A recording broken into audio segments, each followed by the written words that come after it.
நான் இந்த எக்ஸாம் தான் என் உயிர் நினைச்சு நான் படிச்சிட்டு இருந்தேன். அதுல என்னோட பேர் வரல. ரொம்ப ஹார்ட் ஒர்க் பண்ணேன். என் அம்மா இருந்தாங்க லாஸ்ட் டிஆர்பியில் முடியல. ஆனாலும் ரொம்ப போராடி படித்தேன். இந்த டைம் கூட என் அக்கா பையன் எங்களுக்கு வேலை கொடுங்க. வணக்கம். பிஜிடிஆர்பி எக்ஸாம் எழுதி பாஸ் பண்ணியிருக்கீங்க. சென்னைக்கும் இன்டர்வியூக்கு போய்ட்டு வந்திருக்கீங்க. உங்களுடைய கோரிக்கை என்னன்னு சொல்லுங்கள்.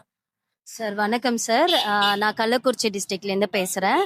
நான் பிஜிடிஆர்பி இப்போ 2025 நான் இப்போ எக்ஸாம் எழுதினேன். நான் பாஸ் பண்ணிட்டேன்.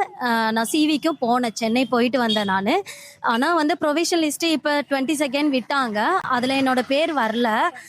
நான் ஆக்சுவலி என்னென்னா 2011 நான் எம்எஸ்சி மாஸ்டர் டிகிரி பண்ணேன். அப்பையிலேருந்து வர எல்லா டிஆர்பியும் நான் எழுதிட்டு தான் இருக்கேன். இப்போ லாஸ்ட் டைம் 89 எடுத்தேன். ஆனால் இதில் வரல, கட் ஆஃப் கொஞ்சம் அதிகமாக இருந்துச்சு. இந்த தடவை கட் ஆஃப்குள்ளே நான் வந்துட்டேன், சிவி போனேன். ஆனால் வந்துட்டு வேக்கன்சி இருக்குது, எதனால் ப்ரொவிஷனல் லிஸ்ட்டில் பேர் வரலன்னு தெரியல.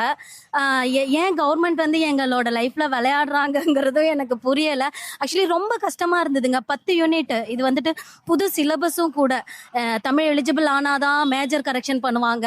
இந்த 10 யூனிட் எங்களோட ஷார்ட் டைமில் படிக்கவே முடியல. அதுவும் கெமிஸ்ட்ரி மேஜர். நான் ரொம்ப கஷ்டம். ஒட்டுமொத்த கெமிஸ்ட்ரி அந்த 10 யூனிட்ல வச்சிருந்தாங்க. ஆனாலும் நம்ம இந்த எக்ஸாம்ல பாஸ் பண்ணாதான் லைஃப். ஏன்னா எனக்கு 2மே பெண் குழந்தைங்க தான். எனக்கு வந்து என் ஹஸ்பண்ட் ஒரு பிரைவேட் ஸ்கூல்ல தான் ஒர்க் பண்றாங்க. அந்த வருமானத்தை வச்சு தான் நான் என்னோட குடும்பத்தை நான் ரன் பண்ணிட்டு இருக்கேன். நானும் இந்த எக்ஸாம்காக லாக்டவுன்ல இருந்து வேலைக்கு போகவும் கிடையாது. நான் இந்த எக்ஸாம் தான் என் உயிர் நினைச்சு நான் படிச்சுட்டு இருந்தேன். நான் ரொம்ப ஹார்ட் ஒர்க் பண்ணேன். என் அம்மா இருந்தாங்க லாஸ்ட் டிஆர்பியில். அப்போவும் என்னால் பாஸ் பண்ண முடியல. ஆனாலும் ரொம்ப போராடி படித்தேன். இந்த டைம் கூட என் அக்கா பையன் ஆக்சிடென்ட்டு, அவனுக்காக நான் ஹாஸ்பிட்டலில் எல்லா சுச்சுவேஷன்லையும் ஹாஸ்பிட்டலில் அவன் பெட்டில் இருந்துட்டு கூட நான் படிச்சுட்டு இருந்தேன். அதில் கொடுக்குற அங்கே கிடைக்கிற பேப்பர்ஸ்லலாம் எழுதிலாம் நான் படித்தேன். நான் ரொம்ப ஹார்ட் ஒர்க் பண்ணேங்க. நான் பாஸ் பண்ணிடுவேன்ற ஒரு இதில் கஷ்டமாக வந்துச்சு கொஷின். இதுக்கு மேலே அவ்வளோதானா அப்படின்ற மாதிரி வந்ததுமே ரொம்ப வெக்ஸ் ஆனேன். ஆனால் அதையும் தாண்டி நான் பாஸ் பண்ணேன், சிவி போனேன். போயிட்டு வந்து ரொம்ப நம்பிக்கையாக இருந்தேன். சாமி மேலெலாம் நம்பிக்கை வந்துச்சு, எப்படியும் எனக்கு வேலை கிடச்சிரும் அப்படின்னு சொல்லிட்டு. ஆனால் ப்ரொவிஷனில் நேம் வரல. ரொம்ப வருத்தமாக இருக்குது எனக்கு.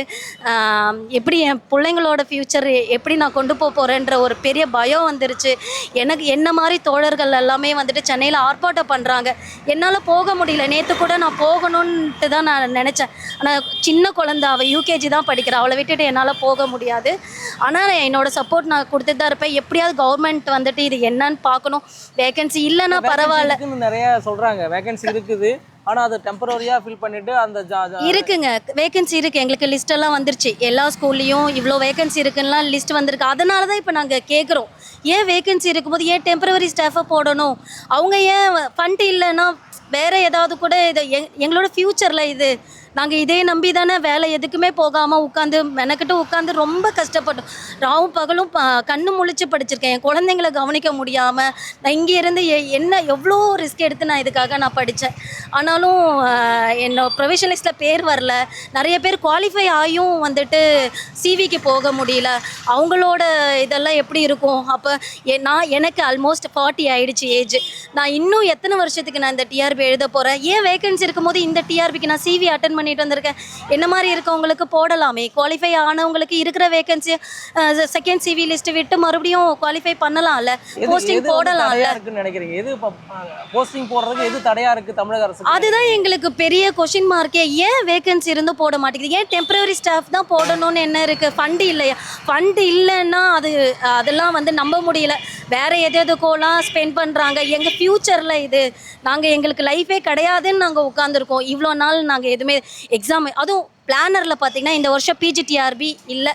நாங்கள் என்ன பண்ணட்டும்? அடுத்ததான் நாங்கள் எப்படி எக்ஸாமுக்கு படிக்கிறது? டெட்டு வந்துருச்சு, அடுத்தது அதில் எலிஜிபிள் ஆயாச்சு. நான் அடுத்ததுக்கு யூஜிடிஆர்பி படிக்கணும். இப்படி ஒன்றுலையும் தோல்வினா என்னால் எப்படிங்க படிக்க முடியும்? எனக்கும் வயசாக ஆக மறதியெலாம் வரலாம், இல்லை எது வேணால். அதெல்லாம் எப்படிங்க கடந்து நான் எக்ஸாமுக்காக எப்படி என்னோட ஹார்ட் ஒர்க்கு இன்னும் போட்டுகிட்டே இருக்கணுமா? நான் 11லேருந்து எழுதிட்டு தான் இருக்கேன். எல்லா எக்ஸாமும் எழுதிட்டு தான் இருக்கேன். ஃபேமிலியே என்னால் பார்க்க முடியலங்க. வர மாட்டேங்குது. கேட்டால் வேகன்சி ஃபண்ட் இல்லைன்னு தான் சொல்கிறேன். ஆனால் வேகன்சி இருக்கு. டிஆர்பியே எங்களுக்கு இவ்வளோ வேகன்சி இருக்குன்னு லிஸ்ட் விட்டுருக்கு. 5000 போஸ்டிங் கிட்ட இருக்குது. ஏன் இவ்வளோ கம்மியாக போடணும்? அப்போ வந்துட்டு எங்களோட ஃப்யூச்சர் இவ்வளோ லேசியாக எடுத்துக்கிட்டா கவர்மெண்ட்டு. அதுதான். ஆல்டர்னேட் சொல்யூஷன் என்ன பண்ணா நல்லா இருக்கும்னு நினைக்கிறீங்க? கண்டிப்பா இதை வந்து கவர்மெண்ட் வந்து எங்களை கன்சிடர் பண்ணணும். மறுபடியும் வந்துட்டு குவாலிஃபை ஆனவங்கள செகண்ட் சிவி லிஸ்ட் விடணும். சிவி போனவங்களுக்கு கண்டிப்பாக வேலை கொடுக்கணுங்க. எங்களுக்கு வேகன்சி இருக்குது, அதனால் அந்த உரிமையில நாங்கள் கேட்குறோம். ப்ளீஸ் எங்களை கன்சிடர் பண்ணுங்கள், எங்களுக்கு வேலை கொடுங்க. அதுதான் என்னோட.